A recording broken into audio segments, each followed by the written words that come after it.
Ya Rasul, aku hanya meminta jadikan aku temanmu di surga. Umur 10 tahun tuh ngomong gitu. Kalau sekarang antum ngomong sama anak antum 10 tahun, minta apa dah? Gadget bi, handphone. Nah, itu aja yang dia pikir dia. Anak sekarang mana kepikiran surga? Bapaknya aja nggak kepikiran surga. Anaknya ya kurang lebih saja. Ya. Jadi ini umur 10 tahun ngomong begitu kan. Tapi Rasul mengatakan, baik aku akan kabulkan, tapi tolong, kata Rasul, bantu untuk mengabulkan cita-cita menjadi temanku di surga. Fa'inni ala nafsika bikasratis sujud. Tolonglah dirimu perbanyak sujud. Maksudnya perbanyak salat sunnah selain salat wajib. Ya, ini menunjukkan bahwa salat sunnah, orang memperbanyak salat sunnah itu memudahkan orang masuk surga.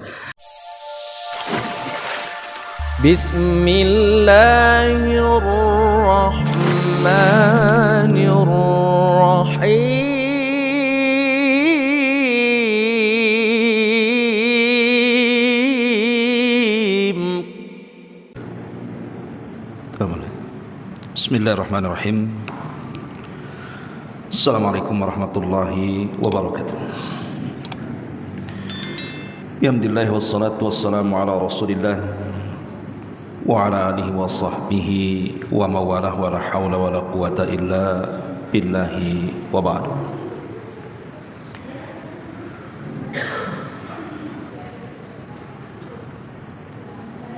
Alhamdulillah, di malam ini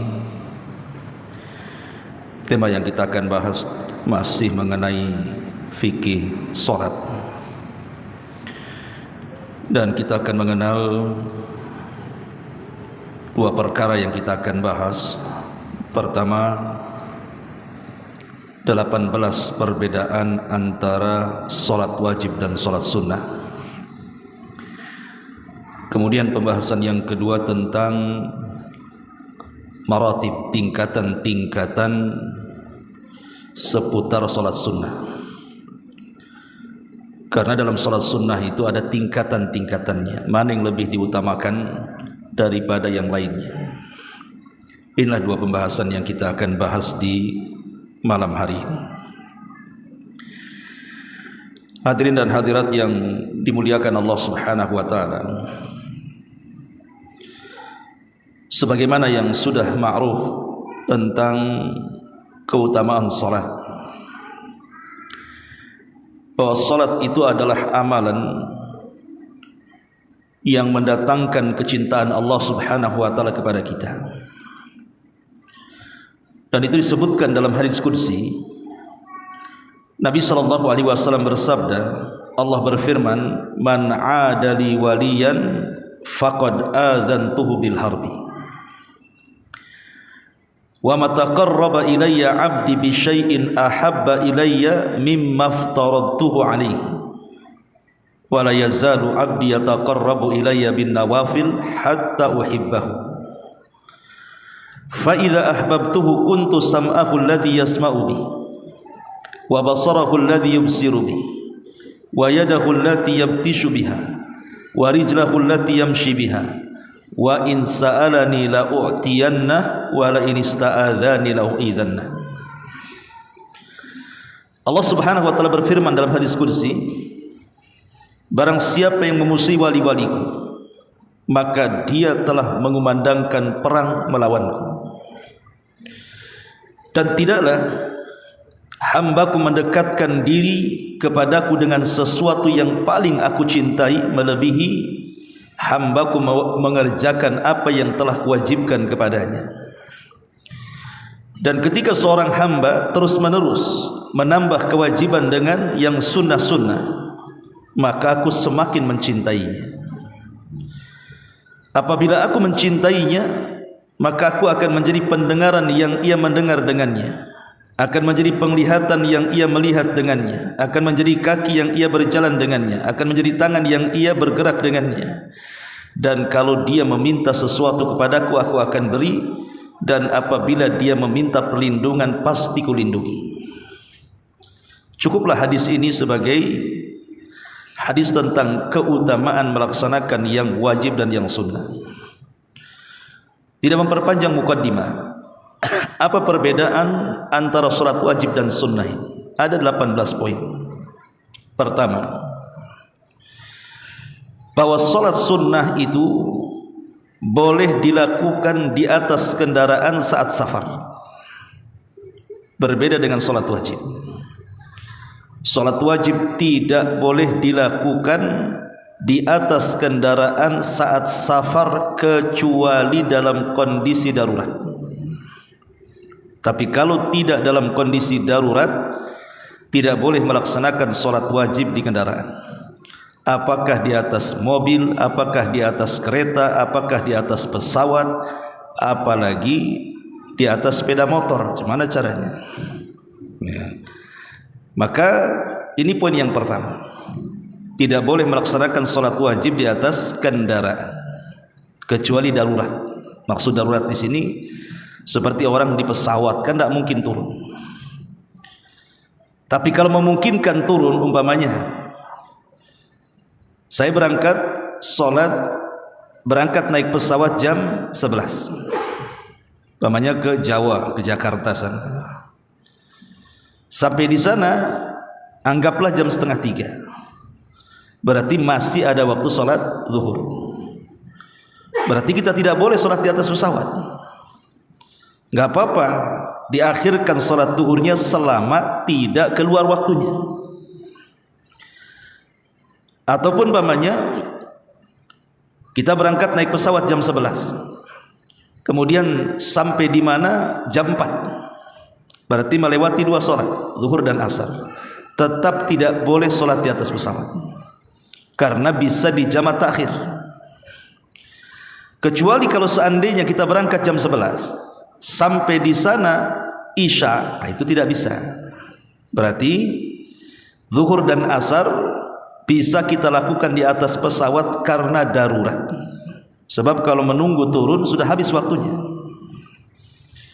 Tapi kalau sholat sunnah tidak ada masalah. Antum mau sholat di mobil, di kereta, di pesawat, tidak ada masalah. Ini perbedaan yang pertama. Perbedaan yang kedua, kalau seandainya seseorang berada di masjid, kemudian dikumandangkan azan, maka setelah azan dia tidak boleh keluar sampai dia melaksanakan sholat wajib. Contoh umpamanya zuhur, seorang muadzin mengumandangkan azan sholat zuhur, tiba-tiba kemudian setelah azan antum dalam masjid, tahu-tahu ada tamu, dikasih tahu di rumah ada tamu, tamu penting, maka tidak boleh menemui tamu sampai antum melaksanakan sholat zuhur. Tetapi kalau sholat sunnah tidak ada masalah. Seseorang umpamanya meninggalkan sholat sunnah setelah azan,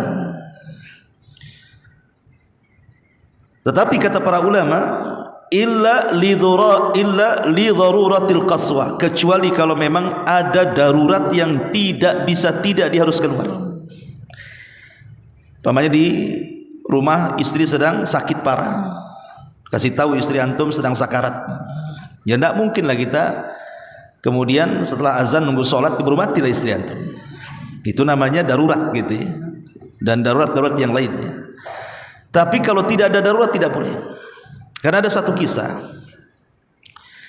ada seseorang di zaman salaf, saya lupa namanya. Jadi dia, di zaman Imam Malik. Jadi ada seseorang yang hendak pergi haji atau umrah, mau pamitan dengan Imam Malik ataupun Sa'id bin Musayyab, pokoknya antara itulah, antara Sa'id bin Musayyab atau Imam Malik. Jadi kemudian setelah dia pamitanlah, kebetulan imam ini ada di masjid, sang alim ini ada di masjid, jadi dia pamitan. Rupanya ketika pamitan itu muadzin sedang mengumandangkan azan. Kemudian diberitahu bahwa engkau sholat dulu, tapi dia mengatakan, oh tidak bisa, saya harus segera pergi, nanti tertinggal dengan kawan-kawan. Akhirnya dinasihati, jangan, karena engkau menyelisih sunnah, akan terjadi sesuatu kepadamu. Betul dia memaksa keluar, akhirnya menyusul kawan-kawannya, dan yang dia ingin melaksanakan sholat di perjalanan, rupanya dia jatuh dari untanya sebagai bentuk hukuman dari Allah Subhanahu wa ta'ala. Maka ini perbedaan yang kedua. Perbedaan yang ketiga, bahwa orang yang melaksanakan sholat wajib itu dia kalau meninggalkan sholat wajib maka dia akan dapat dosa besar, bahkan termasuk min kabairi dzunub.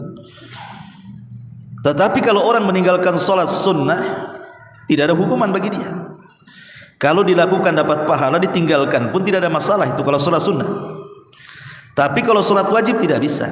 Sholat wajib itu kalau ditinggalkan dosa besar. Ini juga perbedaannya yang ketiga. Yang keempat, bahwa sholat wajib bagi laki-laki disarankan di masjid. Walaupun ada perbedaan pandangan ulama, ada yang mengatakan wajib, ada yang mengatakan sunnah muakkadah, gitu ya. Bahkan ada yang mengatakan syarat pula gitu ya. Tapi yang jelas bahwa laki-laki itu dianjurkan sholat jamaah di masjid, kalau perempuan kan di rumah. Itu afdalnya. Tetapi kalau sholat sunnah justru terbalik.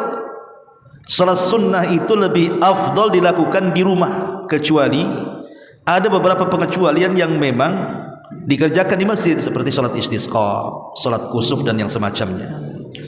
Tapi pada dasarnya seluruh sholat sunnah itu afdalnya dikerjakan di rumah, walaupun tidak dilarang dikerjakan di masjid.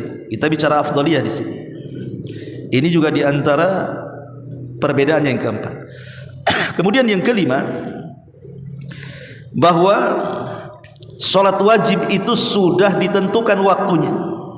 Zuhur jam sekian ke jam sekian, asar jam sekian ke jam sekian, maghrib jam sekian ke jam sekian, isya juga sama, subuh juga sama. Jadi sholat wajib itu sudah ditentukan waktunya, tidak bisa ditukar-tukar. Tidak bisa zuhur dikerjakan asar, asar dikerjakan di isya, isya dikerjakan di subuh, ya tidak bisa. Karena innas salata 'alal mu'minina kitaban mawquta. Salat bagi orang yang beriman itu sudah ditentukan waktu-waktunya. Berbeda dengan salat sunnah. Berbeda dengan salat sunnah. Terkadang banyak salat sunnah itu dikerjakan ngacak. Seperti antum salat sunnah wudu. Ya salat sunnah wudu ya kapan saja, penting kita wudu salat kan gitu. Tanpa ditentukan waktunya. Bahkan dzatul asbab, salat-salat yang memiliki sebab itu boleh dilakukan di waktu larangan. Jadi salat-salat yang memiliki sebab itu justru boleh dilakukan di waktu-waktu yang terlarang. Seperti ba'da asar, ba'da subuh, ketika matahari di atas kepala, itu namanya waktu-waktu larangan tuh. Tapi salat yang memiliki sebab, seperti sebab gerhana, sebab kematian, sebab berwudu, itu boleh dilakukan di waktu-waktu terlarang yang disebut dengan salatu dzatil asbab namanya, salat yang memiliki sebab. Ini yang kelima. Yang keenam, bahwa boleh bagi seorang mukmin, seorang muslim mengqadha salat wajib di waktu-waktu yang terlarang salat. Jadi boleh salat wajib itu diqadha di waktu-waktu yang terlarang seseorang itu melaksanakan salat. Seperti mamanya antum ketiduran subuh, tidur jam 1, kemudian bangun pula setengah 6. Dari subuh, waktu asal sebenarnya, ke matahari terbit itu kan waktu terlarang melaksanakan sunnah. Tapi boleh seseorang itu mengqadha salat wajib karena dia tertidur atau lupa, atau umpamanya dia lupa tidak melaksanakan zuhur dan asar, kemudian mendekati maghrib baru ingat. Nah, kita boleh kemudian mengqadha dengan cara menjamak takhir. Tapi salat-salat sunnah sebagian besar, kecuali dzatul asbab yang saya sebutkan tadi, memiliki sebab, itu boleh. Tapi salat sunnah yang tidak memiliki sebab tidak boleh. Seperti salat sunnah mutlak, itu tidak boleh. Ya. Ini yang ke-6. Yang ke-7, bahwa salat wajib itu didahului dengan azan dan qomat. Salat wajib itu didahului dengan azan dan iqamah. Tapi salat sunnah tidak. Salat sunnah tidak didahului dengan azan dan qomat. Kemudian juga yang nomor 8, boleh mengqashar salat wajib, tidak boleh mengqashar salat sunnah. Jadi kalau salat wajib kita boleh mengqashar ketika safar. Umpamanya zuhur menjadi dari 4 menjadi 2 rakaat, asar dari 4 menjadi 2 rakaat, isya dari 4 rakaat menjadi 2 rakaat. Itu boleh mengqashar. Mengqashar itu artinya memendekkan salat. Tapi tidak boleh mengqashar salat sunnah. Umpamanya antum pengen mengqashar salat sunnah rawatib dari 2 rakaat jadi 1 rakaat, tak bisa, jadi witir nantinya. Ya. Jadi tidak bisa mengqashar salat sunnah. Qashar itu hanya bisa di salat wajib. Ini yang ke-8. Yang ke-9, bahwa salat wajib itu tidak bisa menempel kekurangan salat sunnah. Salat wajib tidak bisa menempel kekurangan salat sunnah. Tapi salat sunnah justru bisa menempel salat wajib. Jadi kekurangan-kekurangan di dalam salat wajib itu bisa ditempel, disempurnakan dengan salat sunnah. Makanya kata para ulama, yang bisa menempel kekurangan salat wajib itu 3 perkara. Jadi namanya salat itu kan terkadang kita melamun, terkadang kita kurang tumakninah, terkadang mungkin gerakannya kurang pas. Ya ada sajalah orang salat itu, pasti ada kekurangannya. Tidak mungkin orang salat tidak ada kekurangan. Tapi bisa disempurnakan dengan 3 perkara. Pertama dengan sujud sahwi, yang kedua dengan istighfar setelah salat wirid, kemudian yang ketiga dengan salat rawatib, qabliyah dan ba'diyah. Ini yang ke-9. Yang ke-10, bahwa salat wajib tidak syak lagi pahalanya jauh lebih besar dibandingkan salat sunnah. Apalagi kalau seandainya dilakukan dengan cara berjamaah, maka salat wajib itu mendapatkan pahala 25 sampai 27 tingkatan. Berbeda dengan salat sunnah. Salat sunnah walaupun dikerjakan di masjid, maka tetap pahalanya paling, kalaupun ada lipatannya ya 10 kali lipat saja. Tetapi kalau salat wajib tidak syak lagi. Ada yang mengatakan bahwa perbedaan salat wajib dengan salat sunnah itu sampai sab'ina min thawab. Jadi sampai perbandingannya 70 tingkatan. Jadi salat wajib 1 kali, salat sunnah 1 kali, maka salat wajib mendapatkan pahala 70 kali lipat salat sunnah. Kemudian yang nomor 11, nomor 11. Yang nomor 11 adalah berdiri dalam salat wajib itu rukun. Berdiri dalam salat wajib rukun. Kalau sanggup berdiri kemudian duduk tidak sah salatnya. Itu kalau salat wajib. Tapi kalau salat sunnah walaupun sanggup berdiri tetapi kemudian duduk sah salatnya. Cuman dapat pahala separuh dari salat berdiri. Saya ulang. Jadi berdiri dalam salat wajib itu rukun. Kalau sampai ditinggalkan tidak sah salatnya. Kecuali dalam kondisi darurat seperti sakit tidak sanggup berdiri, lain itu ya. Atau dalam kendaraan dalam kondisi darurat di pesawat atau di dalam kapal ketika mencari ikan nelayan-nelayan itu, yang kalau berdiri bisa tumbang, itu darurat itu ya. Tapi hukum asal berdiri dalam salat wajib itu rukun. Kalau dia sanggup berdiri kemudian duduk tidak sah salatnya. Beda dengan salat sunnah. Kalau salat sunnah walaupun sanggup berdiri kemudian antum duduk, maka tetap sah salatnya, tapi dapat pahala separuh dibandingkan salat yang berdiri. Ini yang ke-11. Yang ke-12, menghadap kiblat. Salat wajib itu menghadap kiblat syarat. Kemarin saya sudah jelaskan syarat sah salat itu ada 4 kan itu. Salah satunya adalah menghadap kiblat, itu syarat. Sebab kalau seandainya kita tahu kiblatnya ke sana, kemudian kita malah membelakanginya atau nyerong ke kanan ke kiri, maka tidak sah salatnya. Kalau tahu kiblatnya ngarahnya ke sana, tiba-tiba dia berpaling dari kiblat, tidak sah salatnya. Tapi kalau salat sunnah dan posisinya dia sedang di kendaraan atau sedang safar berada di kendaraan, maka tidak mengapa tidak mengarah ke kiblat, kemana dia mengarah di situ kita boleh sholat. Itu kalau sholat sunnah. Kalau sholat wajib tidak boleh, kecuali darurat ya gitu saja. Kemudian yang ke-13, bahwa sholat wajib itu bilangannya terbatas. Jadi sholat wajib itu bilangannya terbatas. Maghrib ya 3 rakaat, Isya 4 rakaat, subuh 2 rakaat, duhur asar 4 rakaat, terbatas dia segitu saja. Tapi kalau sholat sunnah tidak terbatas, apalagi sholat sunnah mutlak.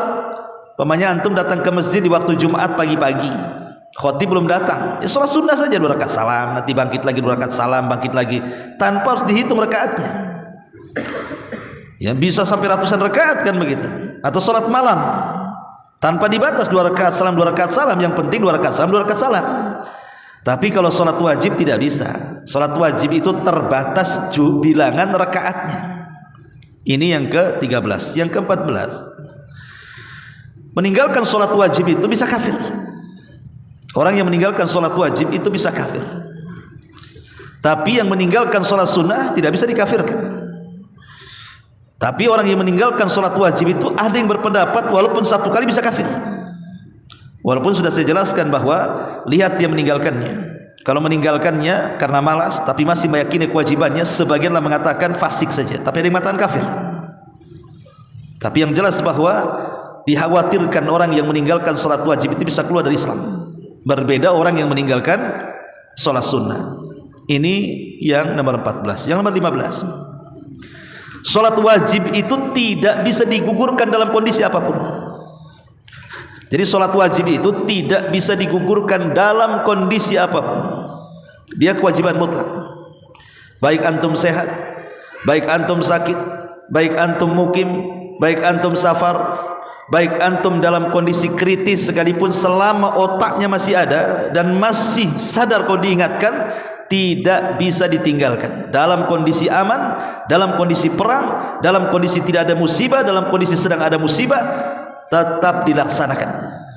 Tapi kalau sholat sunnah tidak. Sholat sunnah itu boleh ditinggalkan, tapi sholat wajib tidak bisa ditinggalkan dalam kondisi apapun.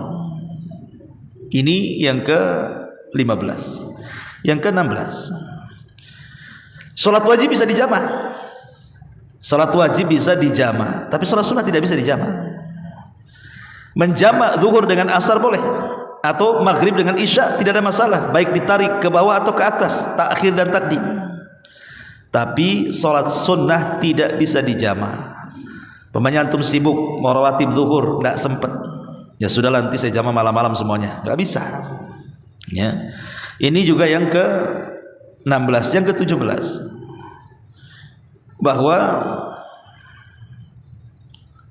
sholat wajib bisa dilakukan ketika mukim dan safar. Tetapi sholat sunnah itu, ada sholat-sholat sunnah yang tidak boleh dikerjakan ketika safar. Ada sholat sunnah yang tidak boleh dikerjakan ketika safar. Sholat apa itu? Rawatib, qobliyah dan ba'diyah. Itu hanya boleh dikerjakan ketika mukim saja. Kalau antum safar tidak boleh sholat rawatib, karena Rasul tidak pernah melakukannya kecuali 1, qobliyah subuh. Nabi SAW tidak pernah meninggalkan qobliyah subuh. Kenapa? Karena besarnya pahala. 2 rakaat subuh itu lebih besar daripada dunia dan isinya, makanya Rasul tidak pernah meninggalkannya. Tapi qobliyah dan ba'diyah dari 10 rakaat rawatib itu Rasul tidak pernah mengerjakan ketika safar. Jadi kalau antum safar tidak perlu mengerjakan rawatib, karena Rasul tidak pernah, kecuali 2 rakaat subuh. Dan yang terakhir sujud sahwi. Memang ini terjadi khilaf ulama ya. Al-Imam Ibnu Qudamah rahimahullah ta'ala mengatakan bahwa sujud sahwi baik sunnah ataupun wajib sama hukumnya, kecuali pendapat Muhammad ibn Sirin tidak. Sujud sahwi ketika sholat wajib, wajib hukumnya. Sujud sahwi ketika sunnah, sunnah hukumnya. Tapi walaupun pendapat yang kuat wallahu a'lam, tetap pendapat mayoritas ulama bahwa sujud sahwi di sholat wajib dan sunnah sama saja hukumnya. Inilah 18 perkara yang disebutkan para ulama tentang perbedaan sholat wajib dan juga sholat sunnah. Kita masuk pada pembahasan yang kedua, tentang tingkatan-tingkatan sholat sunnah. Sholat sunnah itu kan ada tingkatan-tingkatan ya kawan, dan sholat sunnah itu banyak ya. Ulama mengatakan bahwa kalau kita melihat tingkatan sholat, tentu ya yang paling tinggi sholat wajib yang 5 waktu, kemudian ditambah dengan Jumat. Itu udah nggak perlu dibahas lagi, karena itu memang kewajiban kita. Zuhur, asar, maghrib, isya, subuh, dan sholat Jumat itu sudah tidak syak lagi bagi seorang muslim dan tidak boleh ditinggalkan.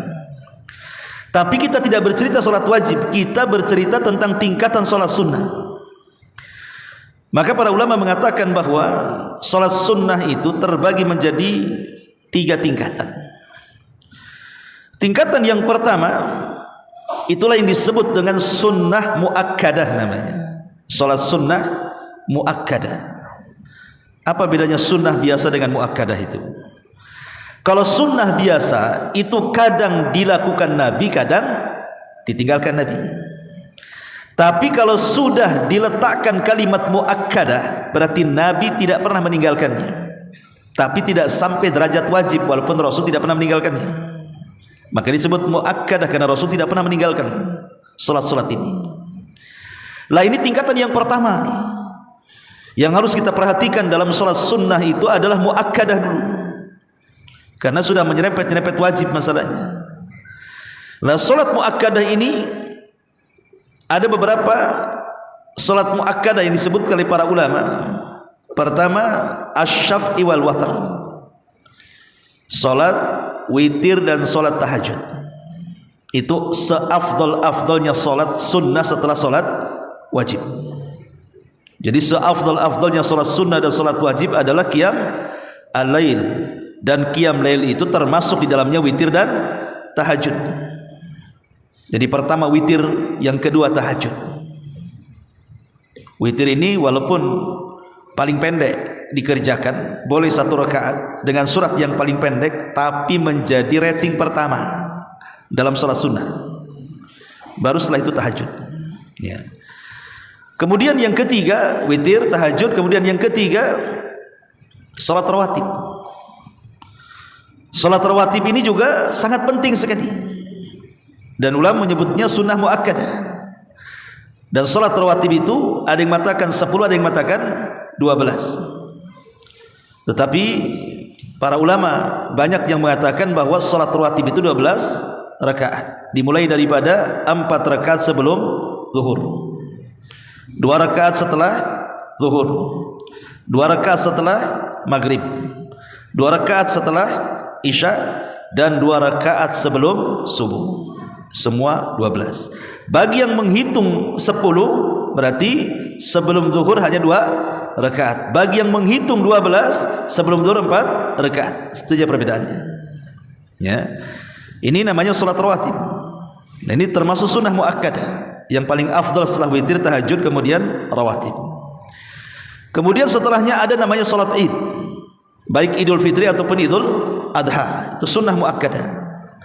Kemudian salat gerhana yang disebut dengan khusuf dan kusuf. Khusuf dan kusuf. Kalau khusuf itu gerhana bulan, kalau kusuf itu gerhana matahari. Itu sunnah muakkadah.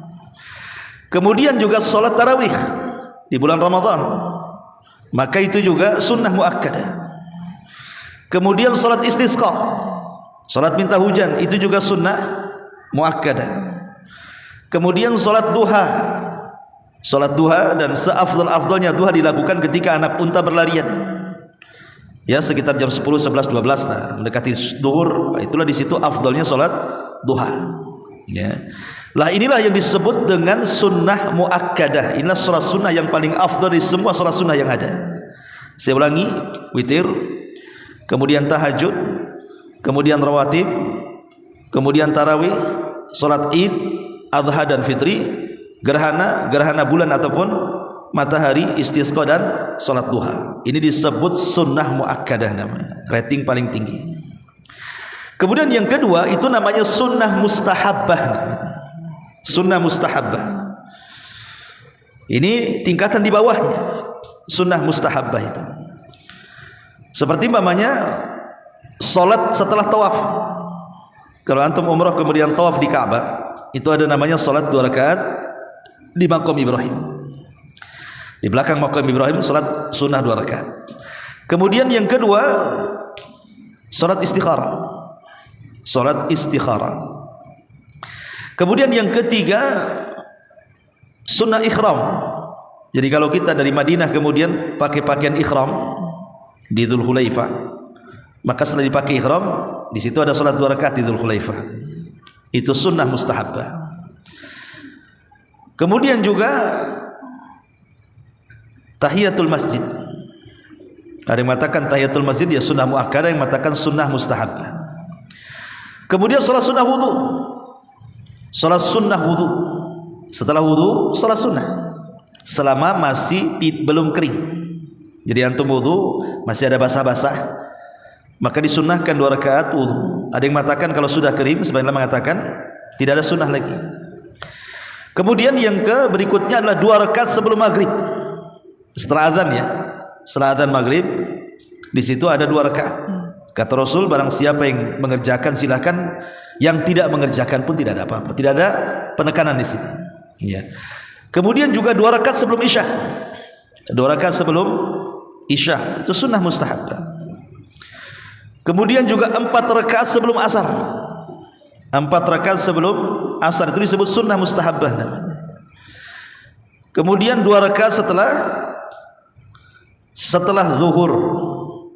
2 rakaat setelah zuhur maksudnya selain rawatib, berarti 4 rakaat dengan rawatib 2 rakaat ditambah 2 rakaat lagi. Jadi 4 rakaat gitu ya. 2 rakaatnya kan rawatib, masuknya ba'diyah. Kalau ditambah lagi 2 rakaat menjadi sunnah mustahabah namanya. Ya. Atau sebagian para ulama salat di antara 2 azan. Makanya ada salat sebelum Jumat, sebelum khatib naik mimbar itu ketika muadzin mengumandangkan azan, kan banyak orang salat itu. Ya. Kalau tujuan salat itu adalah sunnah mustahabah, maksudnya berdasarkan keumuman hadis Nabi SAW, baina kulli adzanaini salatun, di antara 2 adzan itu ada salat, maksudnya adzan dan iqamah, tidak ada masalah, lakukan aja antum, itu sunnah. Tapi kalau yang dimaksud di situ adalah qobliyah Jumat, maka tidak dikenal qobliyah Jumat, yang ada qobliyah zuhur. Jadi lihat dia sedang salat apa. Kalau dia mengatakan ini qobliyah Jumat, dikiaskan kepada qobliyah zuhur, ya ini tidak bisa, namanya kias ma'al farik, tidak cocok kiasnya. Karena zuhur dengan Jumat berbeda, dia rekatnya berbeda, kaifiyahnya juga berbeda. Jumat ada khutbahnya, zuhur nggak ada khutbahnya. Tapi kalau yang dimaksud 2 rakaat di sini artinya sunnah mustahabah berdasarkan keumuman hadis bahwa di antara dua adzan, maksudnya di antara adzan dan qomat ada sunnah di situ, tidak ada masalah, salat saja. Berarti kita melaksanakan sunnah mustahabah, bukan qobliyah Jumat. Bisa dipahami ya. Nah, ini namanya tingkatan yang kedua, sunnah mustahabah. Nah, di sana ada sunnah-sunnah yang lain yang di bawahnya, seperti mamanya melaksanakan sholat sunnah sebelum safar atau setelah safar. Ya, mamanya sebelum safar ke masjid sholat, kemudian safar, pulang dari safar ke masjid lagi sholat, kemudian pulang itu. Walaupun ada khilaf ulama tentang masjid, tapi yang jelas bahwa inilah tingkatan-tingkatan daripada sholat sunnah. Ma'asyiral muslimin yang dimuliakan Allah Subhanahu wa taala. Dan kita tahu bahwa sholat sunnah itu ada yang dikerjakan di malam hari dan ada yang dikerjakan di siang hari. Adapun sholat sunnah yang dikerjakan di malam hari dimulai daripada sholat ba'diyah maghrib. Kan maghrib sudah malam tuh. Berarti di situ ada ba'diyah maghrib. Dimulai dari situ. Itu sudah sholat sunnah malam hari. Kemudian ditambah dengan 2 rakaat sebelum isya, itu namanya sholat sunnah mustahabah, bukan rawatib. Karena sebelum isya tidak ada qobliyah. Yang ada sholat sunnah rawatib setelah adzan, berdasarkan keumuman hadis, di antara 2 adzan itu qomat, di antara 2 adzan itu sholat, maksudnya setelah adzan dan sebelum qomat. Kemudian dilanjut setelah isya, itulah rawatibnya ya, rawatib setelah isya 2 rakaat. Kemudian juga setelah isya boleh dilakukan sholat witir walaupun belum tidur. Kalau dia menganggap tidak akan bisa bangun tengah malam, maka lakukan rawatib sholat witir sebelum tidur setelah isya. Kecuali kalau dia bisa melakukan di sepertiga malam, lebih afdal lagi. Kemudian juga sholat tahajud tengah malam. Sholat tahajud tengah malam itu juga termasuk sholat-sholat sunnah di malam hari. Atau kalau di bulan Ramadan namanya taraweh. Nah, itu juga sholat yang dilakukan di malam hari. Atau kebetulan terjadi gerhana bulan, ya kan, bulan di malam hari kan itu ya. Atau kebetulan ada orang yang meninggal di malam hari, nah, itu juga. Maka selain itu sholat sunnah dikerjakan di siang hari. Tapi ada sholat sunnah mutlak. Sholat sunnah mutlak ini adalah sholat sunnah tanpa batas, dan itu kalau dilihat daripada tingkatan yang 3 tadi, dia masuk pada tingkatan ketiga sholat sunnah mutlak itu. Jadi tidak ada waktunya sholat sunnah mutlak. Kapanpun antum ingin sholat lillahi ta'ala, tidak ada masalah. Seperti dalam sunnah, dalam puasa juga ada puasa mutlak namanya. Tidak harus Senin, tidak harus Kamis, tidak harus Daud, tidak harus menunggu ayamul bid, tidak. Umpamanya saya ingin puasa saja tetapi lillahi ta'ala, karena Allah. Tetapi jangan pula di hari Jumat atau hari Sabtu bersendirian, kecuali sebelum dan sesudahnya puasa kan gitu ya. Maka puasa mutlak boleh kapanpun puasa dalam rangka niat karena Allah. Begitu juga sholat sunnah. Sholat sunnah mutlak namanya. Antum sholat sunnah saja lillahi ta'ala, nah, itu namanya mutlak. Ya, seperti mamanya sebelum khatib naik mimbar antum sholat sesuka antum lah. Itu namanya mutlak kan gitu. Mau 100 rakaat tidak masalah, yang penting 2 rakaat salam 2 rakaat salam gitu. Ini namanya sholat sunnah mutlak. Ini tingkatan yang ketiga yang tadi. Ma'asyiral muslimin yang dimuliakan Allah Azza wa Jalla. Dan perlu diketahui bahwa ada beberapa sholat sunnah itu yang dianjurkan diqadha, sangat dianjurkan diqadha bagi yang tidak pernah meninggalkannya. Seperti antum suka tahajud, tidak pernah meninggalkan tahajud, sekali-kali antum umpamanya entah kenapa ketiduran atau apa, akhirnya bablas salat tahajud, maka bisa diqadha di siang hari. Diqadha di siang hari untuk mengqadha tahajudnya. Ataupun umpamanya salat sunnah witir atau qabliyah subuh. Qabliyah subuh antum bisa mengqadha setelah terbit matahari di waktu duha. Jadi matahari dia meninggi 1 tombak, karena antum tidak pernah meninggalkan 2 rakaat qabliyah subuh umpamanya, sekali-kali entah ketiduran sampai di masjid sudah azan subuh, sudah qomat subuh, sehingga tidak bisa melaksanakan 2 rakaat qabliyah subuh, maka antum bisa lakukan setelah terbit matahari, masuknya waktu duha, di permulaan waktu duha kita lakukan 2 rakaat subuh, itu namanya qadha ya. Atau umpamanya antum tidak melaksanakan qabliyah zuhur, karena ada tamu sibuk, akhirnya datang sholat duhur aja, ya sudah, kita bisa mengqadha setelah duhur atau setelah asar, boleh ya. Jadi ada beberapa sholat sunnah itu yang bisa diqadha. Lah ini juga penting ya, merinci seperti ini supaya kita memahami tentang kedudukan sholat sunnah ya. Wallahu a'lam bishawab. Inilah diantara rincian-rincian sholat sunnah. Adapun keutamaan sholat sunnah sendiri saya akan sebutkan 5 saja untuk menutup kajian kita. Yang pertama tadi sudah saya sebutkan di muqaddimah, bahwa sholat sunnah atau memperbanyak sholat sunnah tadi menyebabkan kita mendapatkan kecintaan Allah Azza wa Jalla. Yang kedua, memperbanyak sholat sunnah, maka kita bisa menempel yang wajib-wajib. Nabi SAW mengatakan, Inna awwala ma yuhasabun nas bihi yaumal qiyamah min a'malihim as-salatu.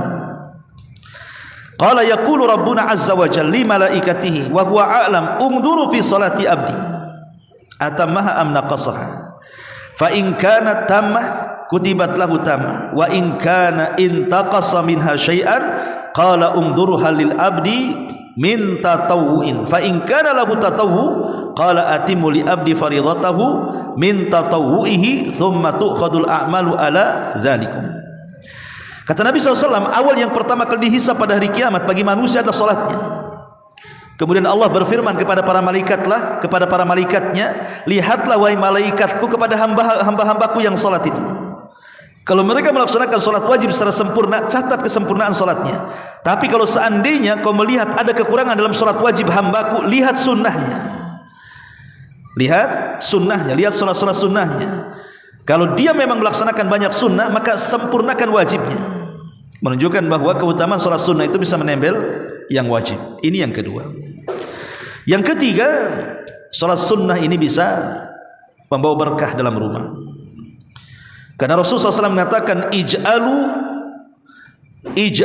jadikan al-iktsar min ada'in nawafil min buyutikum min salatikum wala tattakhiduha qubura. Jadikanlah perbanyak melaksanakan salat sunnah di rumah-rumah kalian, dari salat-salat kalian, dan jangan jadikan rumah kalian seperti kuburan. Rumah kalian seperti kuburan, ya kuburan sepi, nggak ada yang apa-apa di situ. Jangan rumah kita kayak kuburan. Makanya para ulama membahas tentang masalah hukum salat sunnah di dalam rumah itu. Saya akan nukilkan beberapa perkataan ulama. Berkata Imam Nawawi rahimahullahu taala, fihi istihbabun nawafil ar-ratibati fil baiti kama yustahabbu fihi ghairuha. Wala khilafa fi hadza indana wa bihi qala al-jumhur. Kata Imam Nawawi, sunnah hukumnya melaksanakan salat rawatib itu di rumah. Dan ini tidak ada khilaf menurut mazhab kami Syafi'i, dan ini perkataan jumhur.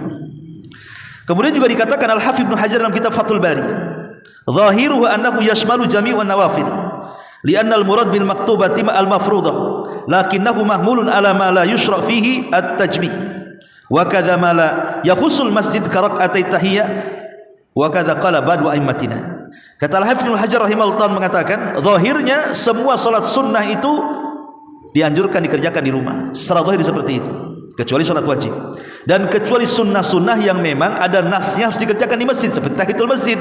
Kan enggak mungkin masuk rumah tahiyatul masjid. Enggak ada tahiyatul rumah itu, enggak ada. Ada hadisnya tapi maudhu. Setiap masuk rumah 2 rakaat itu ada hadisnya tapi maudhu. Artinya kalau dilakukan bid'ah kan hadisnya maudhu kan. Nah, berarti kecuali salat-salat yang memang dianjurkan di masjid. Nah, itu aja di masjid, bukan di rumah. Tapi kata Imam Al-Hafidz Ibnu Hajar, zahir secara umum salat sunnah itu dianjurkan dikerjakan di rumah. Bukan berarti dilarang salat di masjid, tidak. Ya, kadang salat di masjid lebih khusyuk pula kan gitu. Di rumah pula tak khusyuk walaupun sunnah. Baik, ini juga diantara keutamaannya ya. Kemudian yang keempat diantara keutamanya asbab lisuhuli dukhulil jannah, memudahkan seseorang itu jalannya menuju surga. Ada seorang sahabat namanya Rabi'ah ibn Ka'ab al-Aslami, masih 10 tahun ya, masih belum balik, tapi dia suka membantu Rasul. Kalau malam itu jarang tidur dia, takut Rasul mau apa-apa gitu kan. Kalaupun dia tertidur itu ya paling sambil nyandar di depan pintu rumah Nabi, takut Nabi bangun malam butuh air untuk wudu, butuh siwak, butuh sendal. Pokoknya Rabi'ah ibn Ka'ab al-Aslami ini walaupun 10 tahun usianya tapi suka membantu Rasul. Jadi Nabi SAW kemudian melihat kegigihan anak kecil Rabi'ah ibn Ka'ab al-Aslami ini, dia ingin membalas kebaikannya dan mengatakan, ya Rabi'ah, mintalah sesuatu kepadaku, aku akan beri. Maka Rabi'ah kemudian terpikir sejenak, tiba-tiba dia mengatakan, as'aluka murafaqataka fil jannah, atau as'aluka ma'aka fil jannah. Ya Rasul, aku hanya meminta jadikan aku temanmu di surga. Umur 10 tahun ngomong gitu. Kalau sekarang antum ngomong sama anak antum 10 tahun, minta apa dah? Gadget di handphone. Nah, itu aja yang dia pikir dia. Anak sekarang mana kepikiran surga? Bapaknya aja nggak kepikiran surga. Anaknya ya kurang lebih saja. Ya. Jadi ini umur 10 tahun ngomong begitu kan. Tapi Rasul mengatakan, baik, aku akan kabulkan, tapi tolong, kata Rasul, bantu untuk mengabulkan cita-cita menjadi temanku di surga. Fa'inni ala nafsika bikasratis sujud. Tolonglah dirimu perbanyak sujud. Maksudnya perbanyak salat sunnah selain salat wajib. Ya, ini menunjukkan bahwa salat sunnah, orang memperbanyak salat sunnah itu memudahkan orang masuk surga. Termasuk juga menyebabkan diangkatnya derajat di surga dan juga dihapuskannya banyak kesalahan. Dan banyak lagi intinya keutamaan-keutamaan secara umum orang yang memperbanyak salat sunnah. Taib, sedikit bicara soal tingkatannya. Tingkatan orang melaksanakan salat, baik salat wajib ataupun salat sunnah. Pertama, ada orang yang tingkatannya disebut zalimu li nafsi, menzalimi dirinya sendiri. Ini tingkatan pertama. Kenapa dia? Karena dia tidak pernah memperhatikan wudunya asal-asalan, tidak pernah memperhatikan waktu-waktunya. Ya, kadang tepat waktu, kadang tengah waktu, kadang akhir waktu, nggak peduli. Ya. Kemudian juga tidak peduli dengan rukun-rukun dan wajib-wajibnya. Ya asal-asalan aja sholatnya. Dia sholat tapi ya wudu asal-asalan, waktunya asal-asalan, gerak-gerakannya asal-asalan, bacanya juga asal-asalan. Ini orang yang zalim terhadap dirinya, tidak memanfaatkan situasinya. Yang kedua, orang yang menjaga batasan-batasan rukun-rukunnya. Betul, dia gerakan dan bacaannya diperhatikan dalam sholat, betul-betul dia jaga itu. Yang kedua ini, bahkan dia jaga juga wudunya dia jaga, waktu-waktunya dia jaga gitu kan. Tapi dia tidak pernah menjaga khusyuannya. Orang ini tidak pernah menjaga khusyuannya, tidak pernah bermujahadah untuk khusyuk. Sehingga ketika sholat itu kadang melamun, tahap yang dipikirkan dia. Ya. Maka yang seperti ini tingkatan kedua nih. Ya, orang seperti ini pun masih dianggap buruk sholatnya. Kemudian yang ketiga, orang yang betul-betul menjaga batasan-batasannya, rukun-rukunnya, wajib-wajibnya, dia berusaha menghilangkan was-was dalam sholatnya. Betul-betul, karena dia tidak mau dicuri khusyuannya oleh setan. Seperti memangnya ketika sholat dia tengok-tengok sana sini, itu kan setan sedang mencuri kekhusyuannya tuh. Maka orang yang seperti ini bolehlah, artinya sholatnya dianggap baik. Tapi ada tingkatan yang keempat yang lebih baik lagi. Jadi dia betul-betul menyempurnakan hak-hak sholatnya, dari wudunya, dari gerakan sholatnya, dari bacaannya, pokoknya betul-betul diperhatikan, luar biasa. Dan betul-betul dalam sholatnya dia tenggelam dengan kenikmatan, kelezatan yang luar biasa, dan tidak menjadikan sholat beban bagi hidup dia. Maka ini tingkatan yang luar biasa. Adapun tingkatan yang pertama, maka orang tersebut akan diiqab karena berbuat zalim. Adapun tingkatan yang kedua, orang itu akan dihisab. Adapun tingkatan yang ketiga, dosa-dosanya akan diampuni. Adapun tingkatan yang keempat tadi, maka itulah solat yang akan berpahala. Itulah diantara 4 tingkatan solat yang disebutkan para ulama. Wallahu a'lam bishawab. Subhanaka bihamdika asyhadu an la ilaha illa anta astaghfiruka wa atubu ilaik. Allahu ta'ala alam. Assalamualaikum warahmatullahi wabarakatuh.